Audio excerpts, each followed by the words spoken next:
आपके लिए। आइए बढ़ते हैं आगे और स्टील सेक्टर की तेजी का जो हम बात करते हैं वो अब आपके सामने रखें। कौन सा है वो स्टॉक जिसको स्टील की कीमतें बढ़ने का सबसे ज्यादा होगा फायदा? आशीष चतुर्वेदी हमारे साथ है, बताने के लिए चलते हैं आशीष के पास। आशीष बताइए।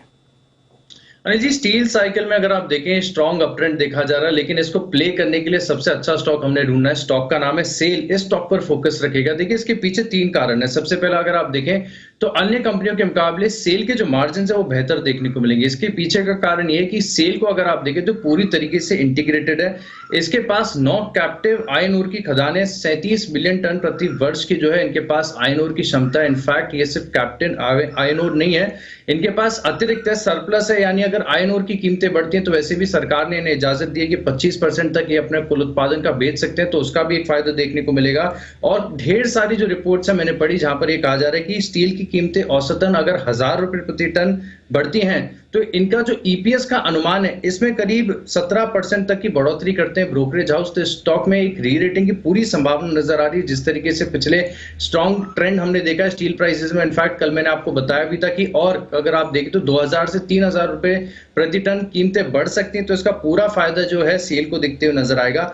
अभी फिलहाल अगर आप देखें तो कंसर्न सबसे ज्यादा स्टील कंपनीज में डेट को लेकर है, ये अभी तक सुधरा नहीं है। लेकिन सेल में अगर आप देखें तो आगे का जो आउटलुक है वो सुधरता हुआ नजर आ रहा है। FY20 में अगर आप देखें तो इनका क्षमता विस्तार पे जो खर्च है वो पूरा हो गया। FY 2009 से लेकर 2020 तक इनका जो कहीं ना कहीं अगर आप देखें क्षमता विस्तार खर्च चला था वो पूरा हो चुका है, तो अब वहां पर एक्सपेंडिचर नहीं होगा।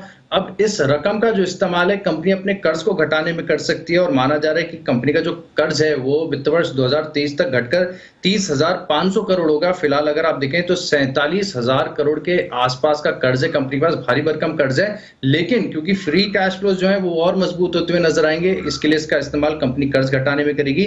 सबसे बढ़िया बात देखिए, ऑपरेशनली तो बहुत टर्न अराउंड सिचुएशन हो रही है स्टील कंपनी के लिए, लेकिन जिस तरीके के वैल्यूएशन पर आपको सेल फिलहाल मिल रहा है ये अपने आप में काफी बढ़िया। देखिए, ब्रोकरेज हाउस ये भी मान रहे कि करीब 5 से लेकर 7% तक की जो डिविडेंड यील्ड है वो बरकरार देखने को मिलेगी। और FY22 फॉरवर्ड ईवी एबिटा के मुकाबले अगर आप देखें तो केवल 4 टाइम्स पर ये स्टॉक मिल रहा है। और दूसरे स्टॉक्स के मुकाबले अगर आप वैल्यूएशन देखें, मिसाल के तौर पर टाटा स्टील या जिंदल स्टील के ग्रुप में अगर आप देखें तो जो वैल्यूएशन है वो 25 से 30% के डिस्काउंट पर है, यानी वैल्यूएशन भी बेहद सपोर्टिव नजर आ रही है। और अंत में जो एक कंसेंसस में देख रहा था ब्लूमबर्ग का कि जितने भी एनालिस्ट इस स्टॉक को ट्रैक करते हैं, यहाँ पर अपनी कवरेज देते हैं, इनमें से 73% का स्ट्रांगली ये मानना है कि स्टॉक में आपको खरीदारी करनी चाहिए।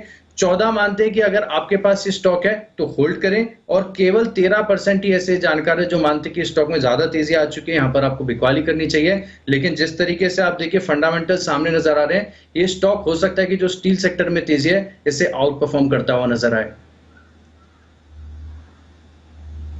यह है आपके लिए सेल पर पूरी डिटेल रिसर्च, और सेल पर एक्सपर्ट हैं बुलिश, और सेल पर बुलिश हैं सबसे ज्यादा सुमित जी।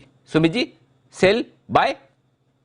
बिल्कुल अनिल जी, 35-38 रुपए के लेवल से कंटिन्यूसली चीख चीख के बोल रहा हूं सेल को खरीदो, और फिर 50 का लेवल टूटा तब से बोल रहा हूं सेल को सेल नहीं करना है, तो बिल्कुल होल्ड करें। 80 का लेवल एक बार टूटने दे, फिर देखिए और इसके अंदर रैली कैसे देखने को मिलती है।